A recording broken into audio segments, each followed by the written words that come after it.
Mga sinumpa umanong manika, Ouija board na gamit sa pagkausap sa mga kaluluwa.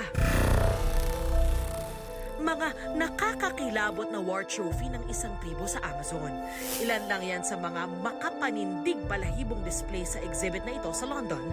Tampok ang madilim at nakakatakot na kasaysayan ng kababalaghan sa iba't ibang panig ng mundo. Sabay sa Halloween ang pag-alala sa mga yumao. Sa Mexico, ginugunita tuwing Day of the Dead ang mga sumakabilang buhay na. Patikim na sa okasyong ito ang mga naglalakihang kalansay sa gitna ng marigold fields sa Atlixco. Gawa sa paper mache ang mga skeleton sculpture na sumasalamin sa iba't ibang trabaho at kultura sa Mexico. Sa Florida sa Amerika, serving with spookiness at katatakyutan ng mga aso't pusa sa isang masquerade party roon. Hindi rin nagpahuli ang isang kabayong ala Pegasus. Giant versus giant naman ang peg for Halloween sa isang zoo sa Oregon.